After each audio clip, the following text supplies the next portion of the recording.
చెప్పండి madam, problem ఏంటి? ఏం కాలే. ఎందుకు వచ్చారో చెప్పండి. నీకు తెలియదా ఏమైందో? అరే నాకెలా తెలుస్తుంది మీకేమైందో? మరి నన్ను కూడా అడగదు ఏమైందో. అరే మేడం, నేనేమైనా మీ బాయ్ ఫ్రెండ్ నాకెలా తెలుస్తుంది మీ బాధ? మీరు చెప్తేనే కదా తెలిసేది. అరు నువ్వు కూడా అందరూ నా మీదనే అరుస్తారు.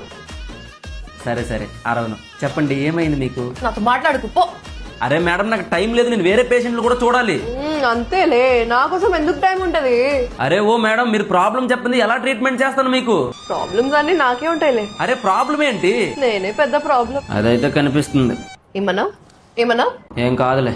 ఏదో ఒక రోజు చనిపోతాలే, ఆ రోజు తెలుస్తుంది నా వేళ. అరే ఏంటి మేడం పిచ్చిదానిలా మాట్లాడుతున్నారు? నీకు అంత ప్రాబ్లం ఉంటే వదిలే, నాకు ట్రీట్మెంట్ చేయకు. మేడం నేను డాక్టర్ని, పేషెంట్ని ఎలా వదిలేస్తాను? చెప్పండి మీ ప్రాబ్లం ఏంటి చెప్పండి. ఇప్పుడు నాకు చెప్పాలని లేదు. నీకు ఎందుకు చెప్పాలని లేదు? ఎందుకంటే నువ్వు వేరే పేషెంట్ కూడా చూస్తావు. డాక్టర్ని మేడం, నేను కాకపోతే ఇంకెవరు చూస్తారు? చూసా మళ్ళీ అరుస్తున్నావు. సరే ఇంకే పేషెంట్లే చూడండి, చెప్పు. పక్కానా?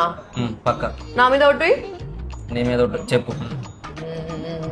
సరే ఇప్పుడు చెప్పు ఏమైంది? ప్రాబ్లం ఏం లేదు. మరి ఎక్కడికి ఎందుకు వచ్చావు? ఇంటికి వెళ్ళు.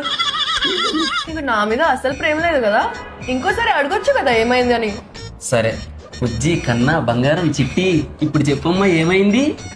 ప్రాబ్లం ఏం లేదు, నువ్వు జనాలకి చెప్పట్లేదు గుర్రం పాపిరెడ్డి December 19 వస్తుంది, మంచి సినిమా వెళ్ళండి చూడండి అని. December 19 గుర్రం పాపిరెడ్డి సినిమా వస్తుంది, తప్పకుండా చూడండి. మళ్ళీ ఏమైంది?